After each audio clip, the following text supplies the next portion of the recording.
বাংলাদেশের তৈরি পোশাক খাতের জন্য বড় ধরনের নেতিবাচক সংবাদ শোনালেন যুক্তরাষ্ট্রের প্রেসিডেন্ট ডোনাল্ড ট্রাম্প।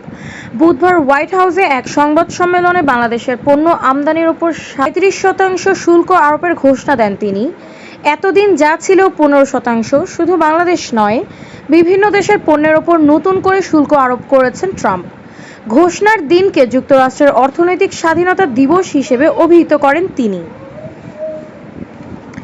নতুন করে উচ্চমাত্রায় এই শুল্ক আরোপে বাংলাদেশের রপ্তানি, বিশেষ করে তৈরি পোশাক খাতে বড় ধরনের নেতিবাচক প্রভাব পড়বে বলে অর্থনীতিবিদরা আশঙ্কা প্রকাশ করছেন।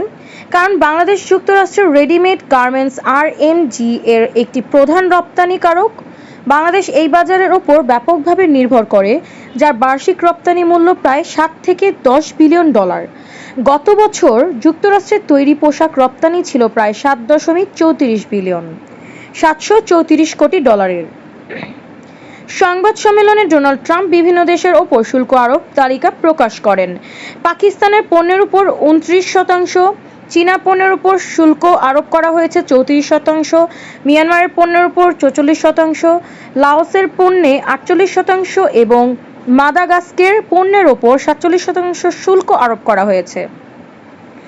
এছাড়া ইউরোপীয় ইউনিয়নের পণ্যের ওপর 20%, ভিয়েতনামের পণ্যের ওপর 46%, শ্রীলঙ্কার পণ্যের 44%, তাইওয়ানের পণ্যের 32%, জাপানের পণ্যে 24%, দক্ষিণ কোরিয়ার পণ্যে 25%, থাইল্যান্ডের পণ্যে 36%, সুইজারল্যান্ডের পণ্যে 31%, ইন্দোনেশিয়ার পণ্যে 32%, মালয়েশিয়ার পণ্যে 24%, কম্বোডিয়ার পণ্যে 49%, যুক্তরাজ্যের পণ্যে 10%, দক্ষিণ আফ্রিকার পণ্যে 30%, ব্রাজিলের পণ্যে 10%, সিঙ্গাপুরের পণ্যে 10%, ইসরায়েলের পণ্যে 17%, ফিলিপাইনের পণ্যে 17%, চিলির পণ্যে 10%, অস্ট্রেলিয়ার পণ্যে 10%, তুরস্কের পণ্যে 10% ও কলম্বিয়ার পণ্যে 10% শুল্ক আরোপ করা হয়েছে। এদিকে ট্রাম্প বিভিন্ন দেশের পণ্যের ওপর নতুন করে যে শুল্ক আরোপ করেছেন তাকে বাণিজ্য যুদ্ধ হিসেবে আখ্যায়িত করেছে অনেক দেশ। অর্থনীতিবিদরা বলছেন, নতুন শুল্ক আরোপের ফলে অর্থনৈতিক প্রবৃদ্ধি ধীর হয়ে যেতে পারে, মূল্যস্ফীতিও বাড়তে পারে।